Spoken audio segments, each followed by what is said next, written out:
একেবারে দৈবক্রমে মাত্র রাজনীতিতে এসেই জাতীয় নেতা হয়ে গেছে এটা মনে করছে তারা।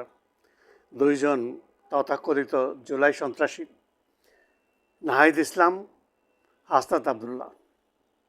সংসদ একটি রীতিনীতির ভিতরে চলে, মহান জাতীয় সংসদ। সেইখানে বিশৃঙ্খলা সৃষ্টি এবং সরকারি দল বিএনপিকে বিভ্রান্ত করা, বিরক্ত করা, এগুলো বিএনপি আপাতত সহ্য করে যাচ্ছে। জাতীয় সংসদের স্পিকার মেজর হাফিজউদ্দিন আহমেদ এই শৃঙ্খলার বিষয়ে বাইরে এসে বলেছে যে তারা যদি শৃঙ্খলা ভঙ্গ করে বজায় না রাখে তাহলে একটি পরবর্তী সময় দেখা যাবে। আপাতত তিনি এর বেশি কিছু বলে নাই, কিন্তু যারা আমরা জাতীয় সংসদ টেলিভিশনে সরাসরি দেখি তাতে আমরা স্পষ্টতই দেখি তারা জুলাই আগস্ট তথাকথিত সেই বিপ্লবের কথা বারবার বলতে চায়। জুলাই আগস্টে সেটা কোনো বিপ্লব ছিল? তারা যখন জুলাই মাসে কোটা বিরোধী আন্দোলন চলে তখন কি এমন কোনো ঘোষণা ছিল? আপনাদের কি মনে আছে কোনো দফা ভিত্তিক কোনো নৈতিক বিষয়, কোনো নৈতিকতা যে বিষয়গুলো বাংলাদেশের সংসদে সংবেশিত করা যায় এমন কোনো সাবজেক্ট কি ছিল? মোটেই ছিল না। উদ্দেশ্যবিহীন একটা আন্দোলন। তারপরে সেই আন্দোলনটাকে মেটিকুলাস ডিজাইনে নিয়ে গেল আন্তর্জাতিক সন্ত্রাসবাদের মদতে। এই জুলাই অগাস্টে শেখ হাসিনা সরকারের পতন হলো। সেখানে কোনো আদর্শিক কোনো কথাবার্তা ছিল না। পরবর্তী সময় কোথা থেকে তাদের এই জুলাই সনদটা আসলো? কোনো সনদই তো ছিল না। তারা জুলাই সনদ গণভোট নিয়ে সংসদে সোচ্চার করতে চায়। আজকে সংসদ অধিবেশন 29শে মার্চ পর্যন্ত স্থগিত হলো। জাতীয় সংসদের কার্যাবলী খুব শান্তিতে সম্পন্ন হবে, কার্যাবলী সুন্দরভাবে চলবে। আপাত দৃষ্টিতে এই দুদিনই আমরা বুঝতে পেরেছি তারা সেই জুলাই সনদ মাধ্যমে যা বাস্তবায়ন করার কথা, গণভোট যে জন্য হয়েছিল তা বাস্তবায়নের জন্য সংসদকে চাপ দেবে স্পিকার, সে চাপে পড়বে, এটি অবধারিত।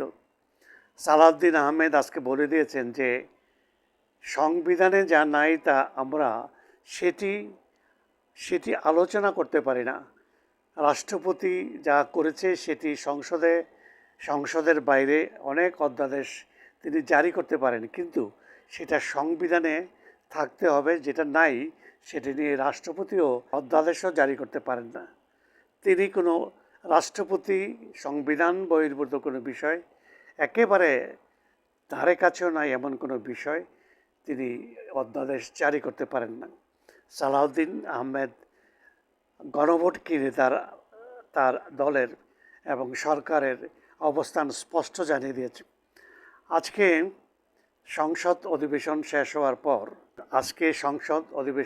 হওয়ার পর জাতীয় পরিষদের বিরোধী দলের নেতা ডাক্তার শফিকুল ইসলাম তিনি বলেছেন যে সংসদের ভিতরে এবং বাইরে তারা এই দাবি, তাদের গণভোট বাস্তবায়নের দাবি তারা প্রতিষ্ঠা করার জন্য চেষ্টা করবেন, না হয় আন্দোলনে যাবেন। সেই হুমকি তারা দিয়ে রেখেছে। এটা আমরা জানি এবং সর্বজন বিদিত। এই সরকারকে শান্তিতে সরকার চালাতে দিবে না, কারণ তারা বাংলাদেশ নামের রাষ্ট্রকেই তারা চায় নাই। সুতরাং বাংলাদেশ নামক রাষ্ট্রকে তারা অস্থিতিশীল করে রাখবে, এটা খুবই স্বাভাবিক কথা। আমরা দেখেছি বিএনপি খুব ধৈর্য সহকারে তাদের কার্যকলাপ অবলোকন করছে এবং এই ধৈর্যটা বিএনপির কতদিন থাকবে জানি না।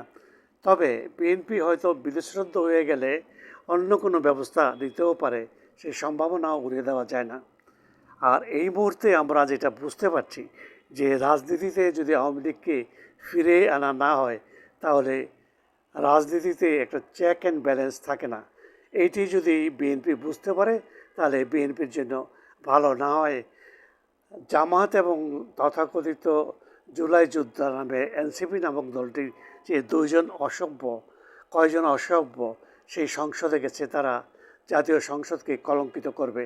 যেমন বাংলাদেশকে সেই 18 মাস তারা সন্ত্রাসের ভিতরে বাংলাদেশের 18 কোটি মানুষকে রেখেছিল, এখনও আছে।